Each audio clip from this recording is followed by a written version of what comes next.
sejam bem-vindos ao canal Ica Triluna. Eu sou a Eliran Creuri e hoje eu estou com o Damian, Oi, pessoal. que era o Lucas do episódio anterior, mas já tem seu nome mágico.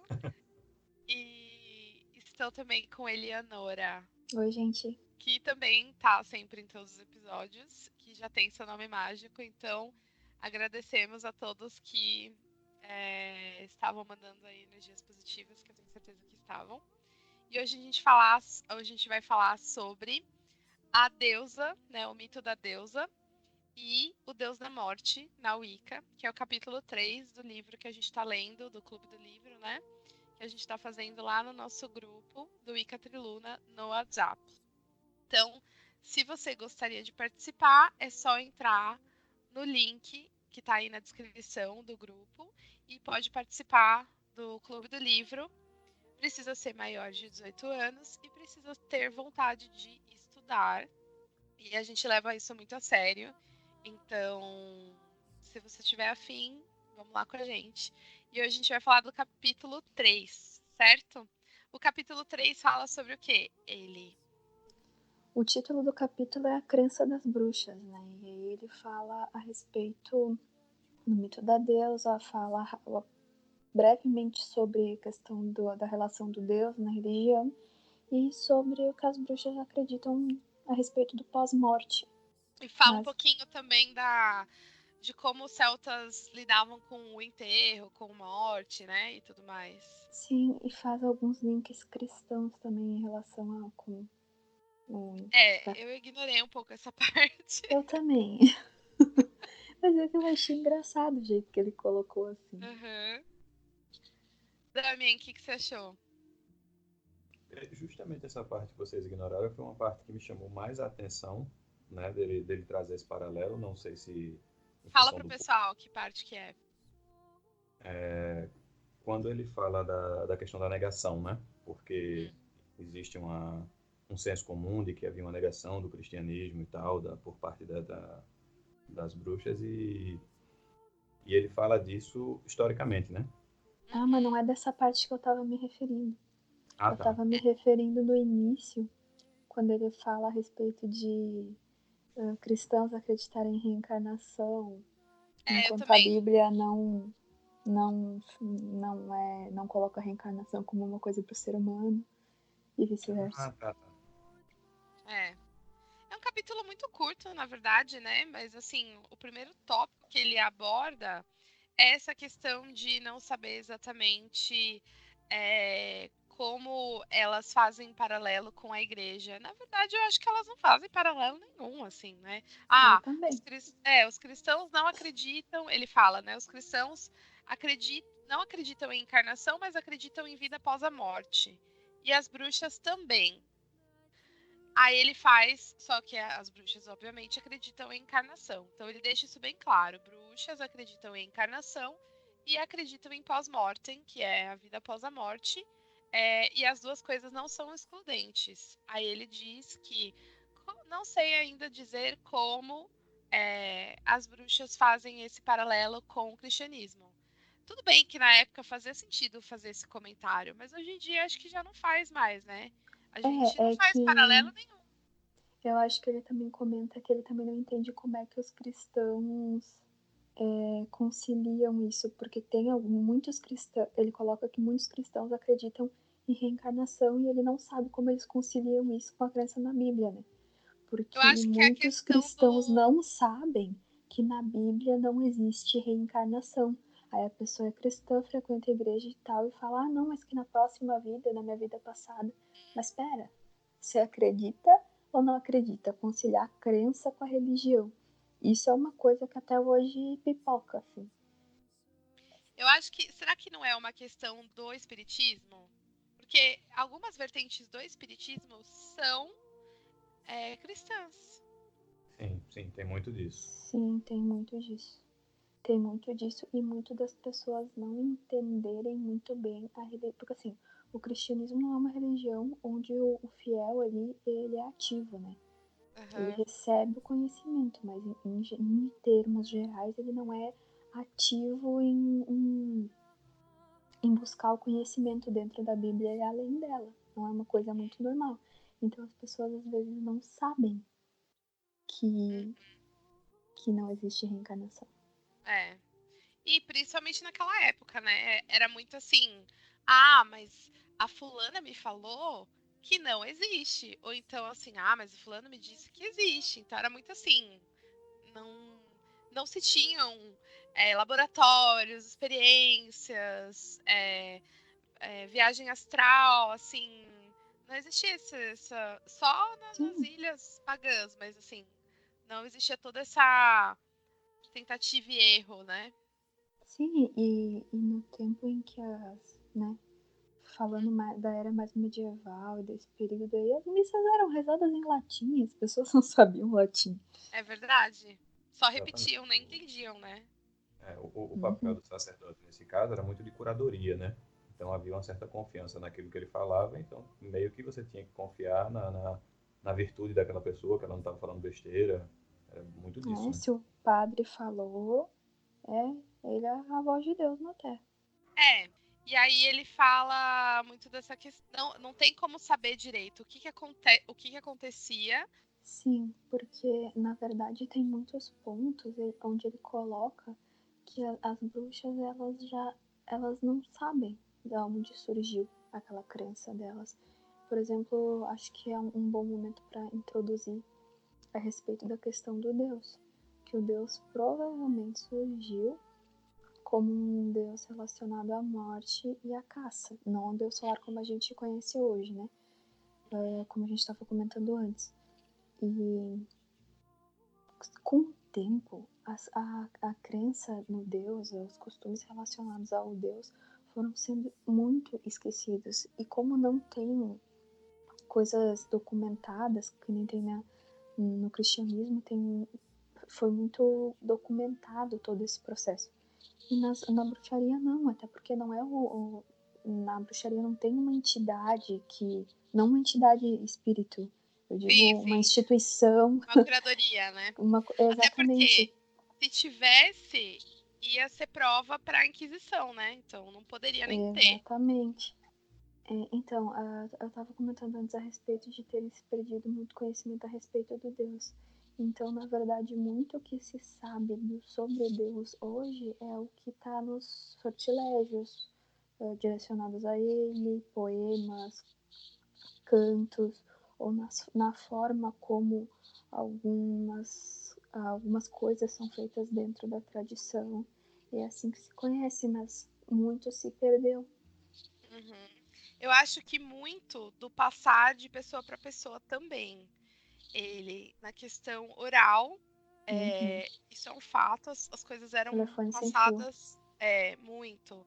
E assim, eu realmente acredito que foi. Eu sei que é complicado dizer isso, mas eu acho que esse passar oral de pessoa para pessoa, ele foi mantido. E tem uma certa fidelidade, porque as pessoas pelas quais essa cultura, essas histórias eram passadas, eram pessoas que estavam inseridas, não eram pessoas de fora do paganismo. Então essas pessoas não, eu acredito que elas não deturparam essa informação porque era uma questão de vida ou morte. Eu concordo com isso, mas às vezes a questão não é só de você deturpar, vamos dizer, por um propósito específico, mas às vezes, por ser uma tradição oral, um detalhe se perde, entendeu? Não necessariamente por Uhum. maldade da pessoa que fez, mas Ah, realmente sim. porque, né, um outro detalhe, e às vezes pode até ser um detalhe mais relevante do que a gente imagina. A gente, infelizmente, não vai ter como saber, né? É. Mas vocês acham que eles deixavam os detalhes para trás? Eu não vou te dizer que sim nem que não, eu acho que existe uma forte possibilidade, porque também, de qualquer forma, confiar 100% na tradição oral e na cabeça das Eu também pessoas, acho. né, Eu concordo. E tanto que tem bastante informação sobre a deusa. Mas não foi uma coisa que foi feita. Eu não acredito que foi uma coisa que foi feita intencionalmente. É que eu acho Uhum. que conforme o tempo foi passando, o foco foi ficando tanto na deusa que isso foi ficando para trás. Uhum, sim. Mas eles falam da origem, né? Assim, então pensando em qual seria a origem, vem essa questão do mito da deusa, que é muito lindo, gente. Eu amo o mito da deusa. Então ele vai mais ou menos assim. A deusa nunca amou, ele diz, né? E a deusa, no caso aqui, é a escuridão, é o caos primordial. Não tá escrito isso no livro, mas em outros livros tá, então a gente pode fazer esse compendium aí, essa colagem. Mas a deusa que ele diz que ele não pode revelar, nunca amou e resolve descobrir os mistérios dessa escuridão que ela habita e resolve desvendar o mistério da morte que ela não conhece. E aí, porque a deusa não morre, né? A lua não morre. Ela só se transforma, né? Ela se esconde e volta, se esconde e volta. E aí ela vai aos portais, né, da morte, de forma metafórica, né? E aí ela se despe de tudo, ela tira tudo. Eu entendo se despir de tudo como a face negra da lua. Vocês também? É uma associação interessante. Eu não tinha pensado nessa forma, mas é uma Sim, associação ela na interessante. lua negra ela não tá no céu. Então eu entendo que toda lua negra a deusa tá visitando o reino Vênus da da morte. morte. É, Faz sentido. Também não havia é, parado para pensar dessa forma, mas faz é. bastante sentido. E aí ela vai lá e aí a própria morte se apaixona pela beleza dela, né? E a própria morte é o Deus. E aí a morte a beija e tudo mais e diz: você tem que ficar aqui comigo. Aí a deusa fala: não, eu não te amo. Você faz com que tudo que eu gosto morra. Porque a lua ela tá lá em cima no céu vendo tudo. E ela vê todo mundo morrer e ela continua lá. Então, pra deusa, é muito, né? É claro que as pessoas voltam, mas se a gente se colocasse no lugar dos deuses, olhando pra gente assim, visão aérea, por exemplo, eu gosto muito da minha versão atual, né? Da minha versão, da minha encarnação, né? Eu gosto muito da minha versão. Onde eu estou agora, meu espírito e tal. E isso vai ter um tempo, isso vai durar, eu vou morrer e a minha versão vai acabar. Vou ter uma outra versão, provavelmente tão legal quanto, mas essa minha vida vai acabar. A Ailira, que vocês conhecem, não vai existir mais, vai ser uma outra pessoa diferente e com outras coisas. E aí ela diz que as coisas morrem e que a morte tira tudo dela. Então ela não ama a morte. E aí a morte diz: mas senhora, é, existe o tempo de nascer e existe o tempo de morrer. E você sabe muito bem disso. Eu te dou descanso para que você possa entender a morte e voltar. Ele E aí fala que o insiste. que realmente tira as pessoas é a velhice Uhum.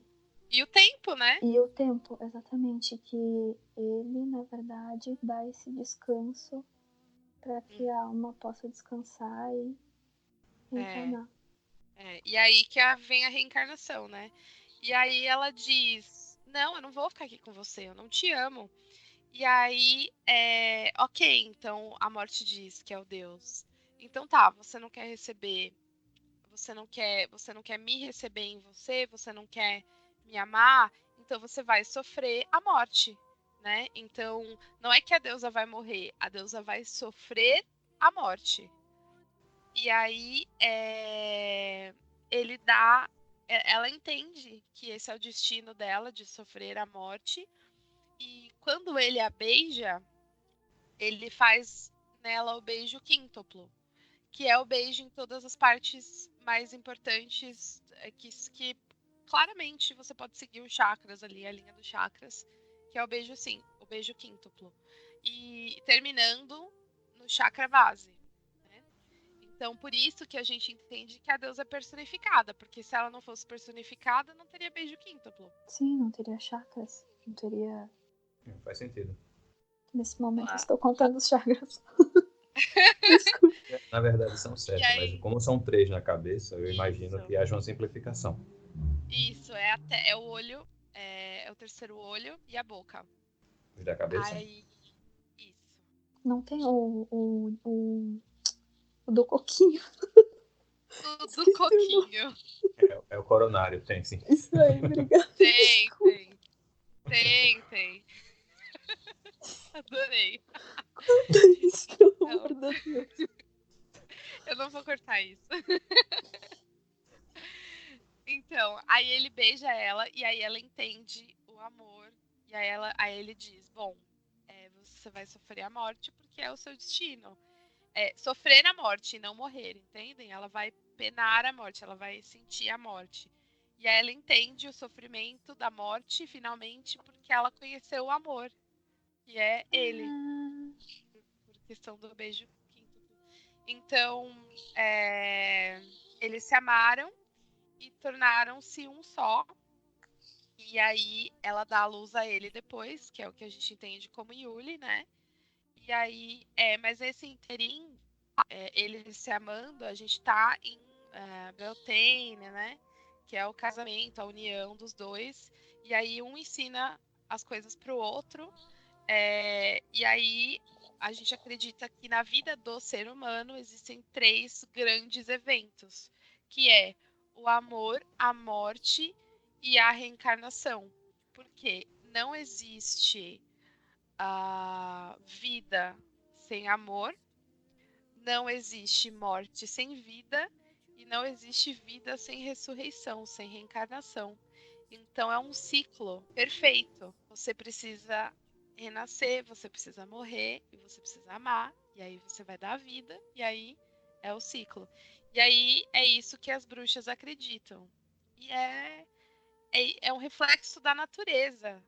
Isso que é o mais lindo de tudo. É um reflexo da natureza. Na natureza não existe nada que nasceu do nada. É tudo um reflexo de um outro amor anterior, né? Então a planta, por exemplo, é um exemplo perfeito. A semente cai na terra, morre, renasce, dá fruto, ou seja, faz amor com a terra, dá fruto, cai a semente morre, a semente floresce e é um ciclo sem fim. E tem plantas que têm sexo, digamos assim, porque, tipo, tem a planta, o que seria o masculino, que solta o pólen, ele voa para que seria o feminino, que faz essa outra planta fazer brotinhos. Uhum. Isso é científico, não é invenção da minha cabeça, é científico. Ou seja, Ou seja, ainda que a gente não veja esse aspecto em plantas, por exemplo, a gente pensa mais em seres humanos, em animais, existe até dessa forma mais, como fala, mais que a gente está acostumado mesmo de fecundação e nascimento até mesmo nas plantas. é perfeito, né? E o que vocês acham do mito da criação, do mito da deusa? Eu acho ele bem lúdico e muito bonito, né? É uma forma muito poética de ver. Não sei se isso é diretamente ligado à cultura deles ou se realmente é visto assim em outras culturas. Assim, pelo que eu estudei de mitologia, os mitos de certa forma se assemelham, mas não tanto. Aham, Não com essa visão tão poética, né? aham. Mas assim, se vocês. Vamos fazer uma reflexão aqui. Ah, como vocês acreditam que o universo foi criado? Ou ele foi criado, ou ele já existia, ou ele explodiu? Porque eu realmente acredito que o mito da deusa e o Big Bang são a mesma coisa. Talvez tenha sido uma forma, vamos dizer, de analogia para que se torne mais fácil para a nossa compreensão, né? E talvez seja um evento que a gente não tenha ferramentas para compreender de forma mais Mas a crua, de ciência forma direta, né? comprova que foi uma explosão, né? Não, certo, mas o que eu falo é o Comprova? texto em Pra mim si. era só uma teoria. Você já Não, comprovaram isso, meu existe. Deus? Não.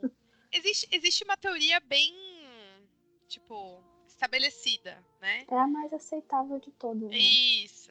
Porque dentro da ciência, quando o que vem a se chamar de teoria já é algo que já tem uma fundamentação, não é tipo simplesmente você brota alguma coisa da sua mente e Uma você trata isso como uma hipótese. teoria. É, Mas não é comprovado. Senão não seria uma teoria, seria uma. Esqueci.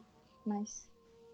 mas eu acho É que Uma nunca, uma lei. de todas que é. Exatamente. mas eu Isso acho aí. que nunca vai sair desse status de teoria, porque Eu eu não também imagino acho. como seja possível você comprovar isso ao ponto de tornar irrefutável, né? A lei, aos olhos da ciência, dentro da questão. E se chegar um momento onde isso acontecer, olha, eu tenho medo. E é Eu tenho interessante medo. porque a lei de Newton já não é considerada mais uma lei. Nossa, Sério? eu não sabia. Sério. E a gravidade existe. Essa eu não sabia não, tava por fora. Pois é. Assim, alguns estudiosos e cientistas não consideram mais a lei de Newton porque ela tem falhas. Nossa, mãe. Bom, tem gente que tá pensando que a Terra é, né? Plana. Plana. Não me espanta mais nada depois disso. É. Bom, eu realmente acredito que essa foi a forma como houve vida, né? Eu acredito que a deusa, o amor entre a deusa e o deus gerou partículas, gerou, sei lá, girinos, que seja. E aí foi se. Eu acredito na evolução, eu acredito em tudo isso, sabe? Então, eu acho que faz muito sentido para mim fazer essa conexão do mito da deusa, do mito da criação, com a ciência e com o que a gente tem como ciência hoje. Então, Darwin, evolução, Big Bang, são as coisas mais óbvias, né, que a gente tem para acreditar. E para mim faz todo sentido, né? O que não faz Sim. sentido para mim, sem querer ser pejorativa, é um homem dizer faça luz e houve luz. Sendo que nem é o homem que dá luz. Quem dá luz é a mulher. Pois é. Pois é. Então, pra Deturpação. mim faz todo sentido. Diga, Damian. Eu acho que nesse aspecto talvez também tenha sido mais na base da analogia e foi tratado de forma literal, entende? Eu acredito Uhum. que tenha sido mais uma questão de quem interpretou não soube fazer esse paralelo, não soube analisar por esse prisma e simplesmente trouxe isso como uma coisa muito literal e aí realmente ficou bem difícil, né? Bem incrível. Literal ou não, interpretação ou não, é isso que os cristãos acreditam. Sim, eu entendo isso. O que eu falo é que lá atrás, eu não sei dizer em que ponto da história, em que momento, mas faltou essa interpretação da analogia, entendeu? Faltou tratar isso como analogia e não como algo tão literal. Uhum. Exatamente. Óbvio que eles pegaram ali a figura do homem como para eles o interessante era colocar a figura de um homem como autoridade. Eles, né, trocaram a figura da mulher pela figura do homem. Só que aí as pessoas passaram a acreditar, como o Demian tá falando, que foi exatamente isso que aconteceu. Uhum. Não uma analogia a como ocorreu a criação, mas tipo, né, em 7 dias e é a história que nós já conhecemos. Uhum. É. E aí ele fala também da questão do deus das bruxas ser o deus da morte, né? E pra gente, entendendo que isso veio de uma cultura celta, o deus da morte, o deus da caça, é Cernunnos, né? Mesmo ele não podendo dizer, porque como é um livro de Gardner e ele está inserido numa tradição onde não pode dizer as coisas, né? Existe um juramento, ele não fala, mas é Cernunnos. Sim, e isso é muito interessante que a figura do Deus na bruxaria também foi absurdamente marginalizada, não só a figura da mulher, mas a figura do homem enquanto parte da bruxaria. Porque geralmente os deuses associados à morte estão associados ao submundo. Porque, Uhum. em geral, nas teorias da bruxaria, a terra do verão, como a gente chama hoje, ou lugar de descanso para as almas depois da morte, ficaria no submundo, ficaria tipo embaixo da terra. Pelo menos muitas das teorias e das lendas relacionadas colocam como um lugar embaixo da terra. Então, geralmente, os deuses da morte são associados ao submundo e são marginalizados com associações ao diabo, com uma imagem feia, sabe? Como Muito Hades, por exemplo. interessante. Muito interessante essa analogia. Por Summerland, pelo país do verão ficar, em teoria, para os celtas embaixo da terra, e aí o deus cornífero, o deus de chifres, ser o deus da morte também, eles associaram a terra do verão com um lugar quente e o deus da morte com o diabo, e aí tem chifres, e aí depois essa figura foi demonizada. Nossa, muito interessante, né? Exatamente. Sendo que para os celtas, principalmente para todo esse povo que fica mais ao norte, estar quente para eles é maravilhoso, porque é frio a maior parte do ano, e quando é frio, a terra não dá fruto. É isso aí. Eu acredito que é a analogia que a gente tem assim do mundo urbano. A terra do verão é o carnaval. Fazendo uma analogia bem legal. Então ele fala, né, do mito da deusa, do mito da criação, e ele fala que o deus, então, é o deus da morte, que é Cronos, e ele fala que a deusa é uma deusa que tinha uma inclinação para a lua, mas ele não pode dizer quem é, mas a gente também sabe que é Diana, né? Porque a Wicca gardneriana já não tem mais tanto sigilo, né? Teve uma sacerdotisa que fez um livro e expôs muita coisa já da Wicca gardneriana, então não é mais um mistério. Se ele contava com o segredo de todos os membros, era natural que se alguém vazasse, né? Bastava um para, vamos dizer Tinha assim, tudo. trazer à luz, né? Não existe segredo entre duas pessoas, segredo é com uma pessoa só. No momento que tu contou pra outra pessoa, já corre o risco de. É, Bem muito isso. bom. E aí ele fala da deusa, né? Fala que a deusa é a deusa de muitos nomes. E aí por isso que a gente explica que não importa se você está se referindo a uma deusa ou a outra. Se tem a mesma egrégora de grande mãe, que ele traz muito isso. É a grande mãe? É a grande mãe. Ok. Então ela tem a face guerreira, ela tem a face da morte, ela tem a face da vida, ela tem a face da donzela, do amor, a face mãe. Todas as deusas são a grande mãe. E existem as suas particularidades de região, de nome, de egrégora, mas todas são uma só, né? E a mesma coisa para o deus. Todos os deuses que têm a característica de pai são o deus das bruxas, né? E é isso. Isso é uma coisa que eu sempre acreditei desde o início, quando eu comecei na bruxaria. Eu sempre acreditei, até antes, na verdade, porque eu sempre fui meio doidinha. Mas eu sempre acreditei que todos os deuses são diferentes faces do deus, ou todas as deusas diferentes faces da deusa. Sim. Você também vê assim, Damian? Sim, sim, até. Acho que a gente estava conversando sobre isso ontem, né, nesse aspecto. De que só basicamente tinham duas possibilidades, né? Ou ninguém ou todo mundo. E Sim. aí, dentro dessa possibilidade do todo mundo, eu imagino que seja essa questão da cultura e tudo, é a forma Da como se apresenta. civilização. Exato, exato. Porque se Para tu que seja pegar mais familiar, né? Isso. exatamente, se tu pegar a mesma fruta em vários lugares diferentes, as pessoas enxergam de formas diferentes e com nomes diferentes. Tipo, Sim. a famosa bergamota, mexerica. E dependendo da região, as pessoas também entendem aquele sabor de um jeito diferente. O que para nós pode ser doce, talvez mais pro norte já não seja considerado tão doce. E as aparições, né, em lugares diferentes, porque existem muitos relatos de aparições das divindades na Terra, né? Brígide mesmo é uma deusa que encarnou, a própria Aradia ou Arádia, a própria Diana. Então, existem relatos de deusas encarnando, ou existem relatos de. A Kerrigan também. Existem relatos de deusas que andaram na mesma frequência, né?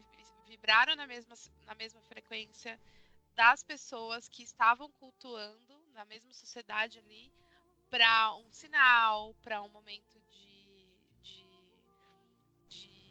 visão, né? Sim, Então existiam os relatos também. Pro povo celta, nas lendas, o povo Tuatha de Danann teria vindo de outra dimensão, digamos assim, através de portais no subsolo até a Terra, né? Até onde hoje acho que acredita a Irlanda, talvez a Escócia, e teriam andado entre os homens e se misturado. Então é do povo Tuatha de Danann que saiu o modo de falar, né? Muitos dos deuses contados nas histórias celtas, tipo Frey, Brígid mesmo. Dos nórdicos também, no caso, né? Acho que associa, mas acho que é mais dos celtas mesmo. Acho que é mais tipo Brígid. Fugiu os outros nomes dos outros deuses. Brígid, Lug, Dagda. Morga. É isso aí. E aí ele diz, então, que dentro dessa sociedade, ele não pode revelar muitas coisas, mas existe um susto, uma prova e um juramento. E aí, lendo os livros da Stuart Farrar e do Stuart Farrar, da Janet Farrar, depois do Garner, a gente sabe o que é o susto, o que é a prova, o que é o juramento, né? Então, vocês querem falar sobre isso? Se eu não tivesse visto, inclusive, aquele documentário e tudo, talvez eu não tivesse tido essa compreensão. Talvez eu tivesse ficado um pouco mais perdido. Eu acho que nesse aspecto, de uma certa forma, uma falha do livro, porque deixa muito abstrato. Se alguém está lendo, vamos dizer assim, pela primeira vez e é o primeiro contato, fica perdido. Você não entende tão bem, não é tão claro. Mas também foi o primeiro livro de bruxaria, né? A gente não pode exigir do primeiro livro de bruxaria algo claro. É que ele também não podia abrir muito, né? Eu acho que esse capítulo ficou tão ambíguo porque ele se podou bastante. Mas eu acredito que do capítulo todo seja justamente esse o pedaço de mais difícil compreensão. Se você não tem algum tipo de leitura anterior, conhecimento anterior, realmente dá para você ler. É verdade. Eu vou colocar o link do documentário na descrição. Fala, Eleonora. Eu ia pedir para você, Lira, me explicar brevemente pro pessoal esses três etapas, porque eu acho que quem tá vendo provavelmente não vai saber. Tá. Então, o susto, ele pode ser qualquer tipo de... Como posso dizer? Ele pode ser qualquer tipo de prática do Coven que faça com que a pele arrepie, né? Então, ele pode ser um banho, ele pode ser uma amarração com cordas, até o formigamento, né? Porque isso é uma prática da bruxaria antiga, da bruxaria tradicional, que é a amarração com cordas até o formigamento. Pode ser também a questão do açoite, que também é uma prática da bruxaria antiga, tradicional. E aí eu entendo que é um desses aspectos, assim. Ou é o banho, ou é o açoite, ou são as cordas, ou é tudo junto, né? E aí a prova é o próprio ritual de iniciação, onde o neófito vai passar pelos 4 elementos e pela prova dos 4 elementos. Então, o neófito Nossa, a gente nunca falou sobre isso no canal. O neófito é vendado pelos sacerdotes, né? Todo o coven está presente nesse momento, porque precisa haver uma validação de todo mundo depois que isso aconteceu, precisa ter testemunhas. Então, todo mundo tá vestido de céu, todo mundo tá pelado, né? Como nasceram. Eu tô achando que ela ia dizer nu. Não, pelado. Então, todo mundo tá peladão. Porque foi assim que a gente nasceu, então a gente tá sem máscara, sem vestes maravilhosas e caras lindas. E tá todo mundo com as suas joias ritualísticas, porque as joias são consagradas, né? Mas basicamente tá todo mundo nu e o coven inteiro está presente e no máximo alguma capa, alguma coisa assim. E aí começa o ritual de iniciação desse neófito. E aí ele é untado com óleos que são preparados pelo sacerdote, pela alta sacerdotisa, para ajudar ele nesse processo. Então ele é untado com esses óleos e aí ele é abençoado pelo Deus e pela deusa. Pelo sacerdote e pela sacerdotisa, que são as representações do Deus e da deusa. E aí ele é vendado e aí todo mundo deixa ele numa floresta, né? Todo mundo tá lá, o alto sacerdote e a sacerdotisa vão com ele para dentro da mata fechada. E aí, ele ou ela, né? E aí, ele tem que passar pelas provas dos 4 elementos. Então, a primeira prova é o ar. Então, ele tem que reconhecer o ar e conseguir se achar vendado dentro da floresta, ouvindo o som da alta sacerdotisa chamar. Que na analogia é ouvir o chamado da deusa. Então, ele precisa saber se orientar numa floresta, vendado, e saber ouvir o chamado da deusa. Não é lindo, gente? Passa um filme na minha cabeça. Um filme. Aí, depois disso, que ele encontra a sacerdotisa, que é a deusa, ele vai para a próxima prova. Vocês sabem qual é a próxima? Não. Eu acho que é a água. Eu acho que é a da água, né? Isso. Ele vai para a prova da água, onde ele tem que atravessar um rio e chegar do outro lado, onde o pessoal está esperando ele. E aí, depois, a próxima é... detalhe, nessa coisa do lago, também algumas tradições, depende da região onde você está, os lagos e rios são diferentes, né? Então, existem algumas que é o caminho das pedras. Então, o neófito tem que achar o caminho das pedras de um lado ao outro e chegar do outro lado. É bem interessante também. E, para mim, isso tem muito uma analogia da dedicação. Então, primeiro você ouve o chamado da deusa e depois você anda o caminho das pedras, que é a dedicação, né? Realmente. E aí depois é o desafio da terra. E aí vai variar muito, porque o desafio da terra podem ser muitas coisas. O da terra é o único que varia de coven para coven.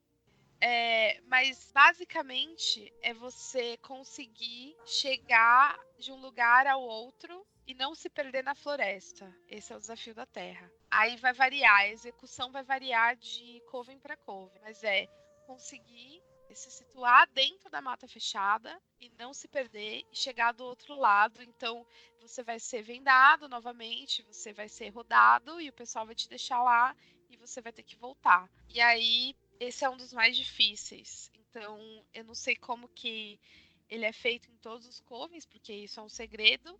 Mas normalmente é vendado e normalmente é de dia.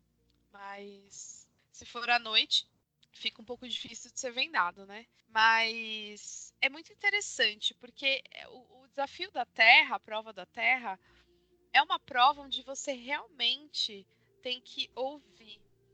E fazendo a analogia do caminho do bruxo, é a parte do calar, né? Porque se você não ouvir, você não consegue avançar. Então, você ouviu o chamado da deusa, ar. Ela te trouxe conhecimento, que o ar é conhecimento, né? Inteligência, sabedoria. E aí depois você vai para a prova da água, que é sentimento, que é o caminho das pedras, que é a empolgação, que é, né, a emoção ali. Aí depois você tem que deixar a emoção de lado e deixar o seu ego de lado, deixar tudo de lado e ouvir. Senão você não avança na bruxaria. Também saber, eu acho que é um momento também de saber sentir a tua intuição. Uhum. E eu acho que é muita... e é aí que muitas pessoas ficam estagnadas na bruxaria. Eu entendo isso muito como um salto da teoria para a prática, né? Porque até então você estava se alimentando de conhecimento, adquirindo conhecimento, e a partir daí você precisa começar a confiar no conhecimento que você adquiriu e colocá-lo em prática, né? Sim, é maravilhoso. Exatamente. E aí depois você vai para a prova do fogo, que é a última. E assim, todas essas provas são feitas no mesmo dia. No mesmo dia. Então é um dia inteiro de ritual. E aí vai depois a prova do fogo. Não existe pausa entre essas provas, uma atrás da outra. E a prova do fogo é você passar correndo pelo fogo ou pular uma fogueira. Isso vai depender de tradição para tradição. E aí você passa correndo pelo fogo, por um labirinto de fogo, ou você passa correndo pelo fogo, ou você pula uma fogueira. E na minha analogia, também seria aquele pulo, aquele leap of faith, aquele pulo no escuro, aquele se entregar. Então, a prova de fogo é aquela prova onde você vai confiar nos deuses a sua vida, que é a analogia da iniciação. Então, você faz a dedicação, você faz o caminho das pedras, você vai pelo caminho você passa pela noite escura da alma, pela prova da terra, e aí você tem que pôr tudo em prova, na prova do fogo, e confiar mesmo a sua vida aos deuses e se iniciar. Né? Então, é lindo. Assim. E fecha o ciclo perfeitamente. Uhum. Sim. E aí, ele passa por toda a prova, então teve o susto, teve a prova e o juramento, como ele fala no livro.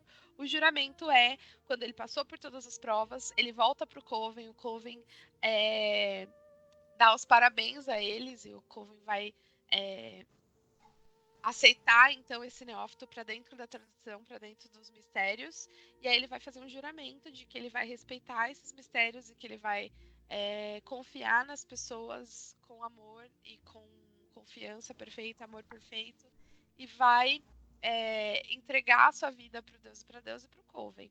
Uma vez feito tudo isso, não existe volta, é um caminho sem volta. Todo iniciado da Wicca é para sempre. Mesmo que você deixe de ser wiccaniano, o chamado e o despertar vai estar sempre ali. É um caminho sem volta. Onde você entregou a sua vida para os deuses. Por isso que é tão importante ponderar se realmente é o momento para fazer essa iniciação. Porque geralmente é em 13 luas. 13 luas, né? Até por completar todo um ano e um dia, por completar todos os sabás e etc. Mas não significa que depois de um ano e um dia tem que se iniciar, que depois de uma roda do ano tem que se iniciar.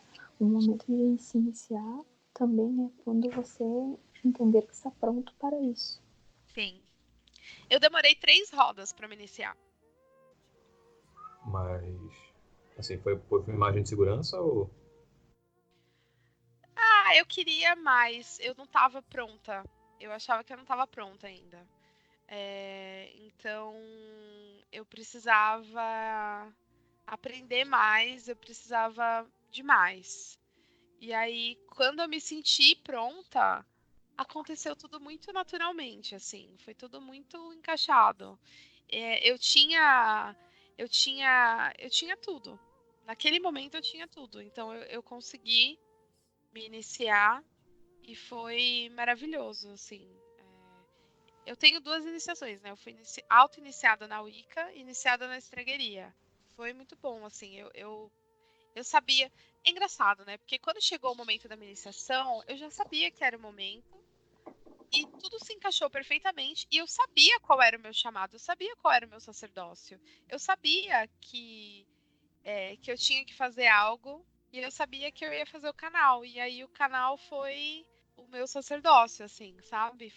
Eu demorei pra pensar como eu ia fazer isso, mas eu sabia que eu ia fazer isso. E aí eu demorei muito pra pensar, porque o que me parou foi, mas eu não quero aparecer, né? Por toda uma questão que eu falei em outro vídeo. Eu não acho que eu preciso aparecer pra ensinar pessoas, porque o foco era deixar o conteúdo mais palatável, mais acessível, trazer uma outra perspectiva e ajudar as pessoas sem cobrar nada por isso. Esse é o meu sacerdócio. E aí eu demorei muito para fazer o canal, mas eu sabia que ia ser algo online, porque eu não tinha tanto tempo disponível para isso na rotina que eu estava, né? Então, quando eu realmente cheguei à conclusão de que eu não precisava aparecer, eu demorei, mas cheguei à conclusão e aí foi. Mas a minha vida mudou, assim. É engraçado como as coisas brilham quando elas são pra acontecer, né? Uhum. Tipo, é que nem a história do nome da arte, do meu nome da arte. Foi muito engraçado. Porque do nada, do nada, né? Coincidências, acredita em coincidências. Mas Pelo estudo, né? aconteceu. Você estava lá estudando e aí apareceu para você. E aí, no momento E não foi que... um dia só, né? Foram dias, semanas, né? Exatamente. E foi uma coisa que no momento em que isso apareceu, que deu aquele que isso brilhou, aí foi um efeito dominó de perceber quanto isso já tinha aparecido e estava relacionado a outras coisas antes. Uhum. Que mais? Olha, eu acho que é isso. A gente falou tudo, né? Esse capítulo ele é mais curto, né? Sim, é bem mais curto. Uma coisa que eu queria falar também, que ele fala que a mulher, a sacerdotisa, ela é a líder do coven, né? Acabei de pegar essa anotação. E aí, assim, a mulher, ela é a líder do coven, ela é alta sacerdotisa, justamente por essa questão de ser o mito da criação da deusa e não o mito da criação do deus, que é ela que deu a luz, é ela que se apaixonou e deu a luz e foi atrás. Então, ela é a líder. E aí, vamos supor que não exista um homem no coven. Ela pode fazer o papel do deus dentro do coven. E aí existe já chifres bem bonitos, diademas de chifres, coroas de chifres, para que a mulher possa fazer esse papel. Ou ela pode simplesmente usar uma espada, que é o formato mais fálico, né? E aí ela seria o papel do deus ali no momento do ritual. Mas o inverso não é igual, que seria a questão: o homem pode fazer então o papel da alta sacerdotisa? Não. E aí é uma coisa que eu discordo. O que vocês acham? Eu acho que... Não sei, eu acho que o contrário é mais difícil de assimilar. Eu não acho que seja impossível, porque aquela coisa do yin e yang, né? Apesar de um lado ser feminino e outro masculino, os dois lados têm um pontinho do outro. Então, se a mulher tem a deusa em si, o homem tem a deusa nele, né? Só que talvez visualmente ou culturalmente seja um pouquinho mais difícil de digerir. Sim. Eu acho que a gente estava falando isso, né, Damian? A gente tem que fazer as pazes com o nosso oposto interior, sabe? Ou o nosso mesmo. Depende de quem você é, mas no caso das mulheres, muitas mulheres precisam fazer as pazes com o seu Deus interior e canalizá-lo sempre que possível. E os homens precisam fazer as pazes com a sua deusa interior e canalizá-la sempre que possível ou necessário. E também fazer as pazes com o seu Deus interior, no seu caso, se você é uma sacerdotisa mais diânica ou mais pro lado feminino da coisa e não leva em consideração tanto o Deus, fazer as pazes com essa faceta que está dentro de você, né? E o Damien estava falando a questão dele com Deus. Quer compartilhar, Damien? É justamente essa questão, né, da necessidade. E como eu estava bem iniciante, e eu estava nesse momento de busca, né, tanto do Deus quanto da deusa e tudo, mas neste momento eu não sentia tanto uma conexão com Deus, eu sentia muito mais com a deusa. E aí eu fiquei pensando, né, a respeito disso e tudo, e imagino que seja justamente uma necessidade de momento, né? Algum tipo de conexão, algum tipo de coisa que eu preciso trabalhar nesse momento. Com certeza. Isso é muito interessante, porque quando eu comecei na bruxaria, eu fiquei muito confusa. Inclusive, é uma coisa que eu, tipo, deixa estar, sabe? Porque eu sentia, por algum motivo, muito mais conexão com o Deus do que com a deusa. Eu não conseguia enxergar por exemplo, eu não conseguia enxergar a deusa na lua, mas eu conseguia enxergar o Deus na noite e nas florestas. Então, isso me deixou extremamente confusa. Me deixou extremamente confusa, porque eu sentia como se o Deus ouvisse um chamado e a deusa não. Só que foi uma coisa que na época não tive como resolver. Então, meio que, deixa estar, eu vou continuar o meu culto igualmente aos dois. E o que tiver de ser, será. Eu senti muito forte o chamado da deusa, muito mais forte do que o chamado do Deus, mas eu me prontifiquei a buscar o chamado do Deus também, porque eu sabia que eu queria os dois de forma bem equilibrada dentro de mim. E eu discordo de Gardner quando ele diz que o homem não pode não fazer o papel da alta sacerdotisa, porque muitos homens dentro da Wicca, dentro da bruxaria, conseguem canalizar a sua deusa interior muito melhor do que muitas mulheres.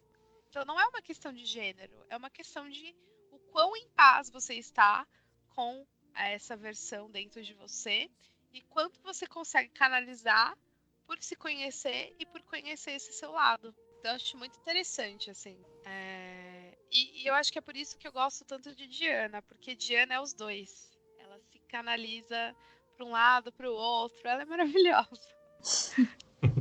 Eu vou dizer que meu conhecimento a respeito de Diana é extremamente errado.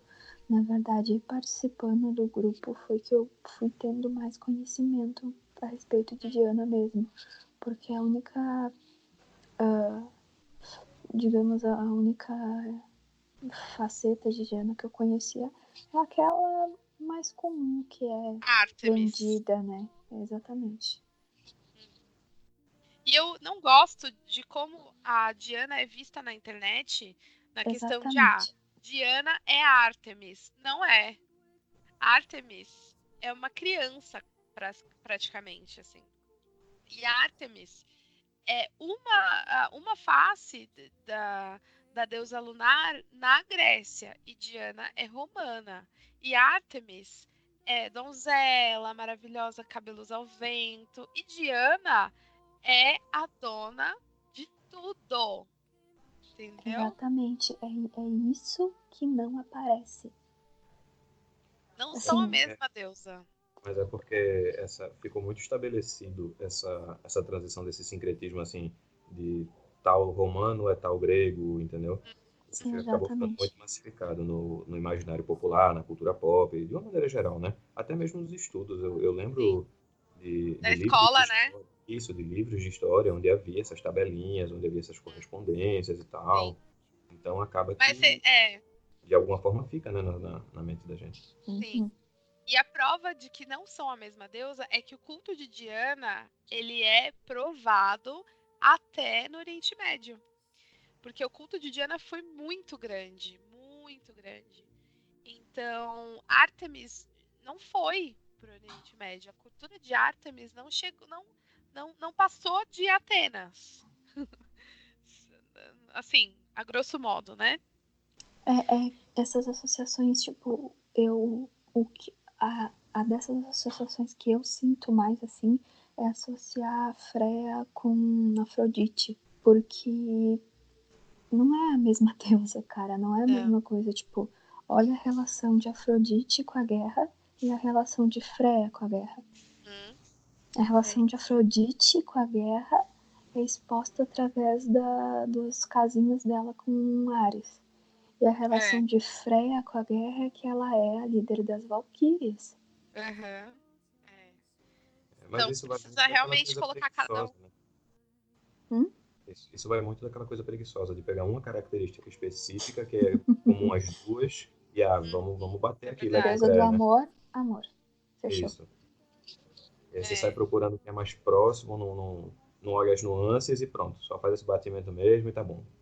Trabalho entregue. É isso. E a questão é que, no caso, por exemplo, de Afrodite, de Diana era comparada, o culto de Diana era comparado com o culto de Ishtar. Então, Ishtar, a deusa sumérica, né? Então, para vocês verem quão antigo é o culto de Diana e quão antiga ela era comparada, os cultos eram paralelos, assim, a deusa Ishtar e a deusa Diana. E as pessoas conheciam as duas, né? As pessoas que cultuavam, as pessoas que eram pagãs na época conheciam, que viajavam, obviamente, né? As pessoas que viajavam sabiam que a gente está aqui cultuando Diana, a grande mãe, e lá eles estão cultuando a grande mãe também como Ishtar, né? Então, bem legal. E aí valida aquele ponto, né, da apresentação de acordo com a cultura local, né, para ficar mais familiar, para ficar mais... Sim, é isso. Esse capítulo é mais curto, eu acho que a gente falou tudo sobre ele. Vocês têm mais alguma coisa a acrescentar? Eu não. Não. Acredito que seja isso mesmo. Então tá bom. Queria agradecer a participação de vocês. Tá sendo muito legal participar do Clube do Livro com vocês. Eu aprendo muito com vocês o tempo todo. E se vocês quiserem participar, já sabem, né? É só entrar lá no link do grupo do Ica Triluna. Tem que ser maior de 18 anos. E é isso. O próximo capítulo vai ser postado em breve, né? A gente tá fazendo tudo no seu tempo, né? Pra gente conseguir ler e estudar também. E até a próxima. Blessed be. Vai ser bem. Você vê. Tchau, tchau.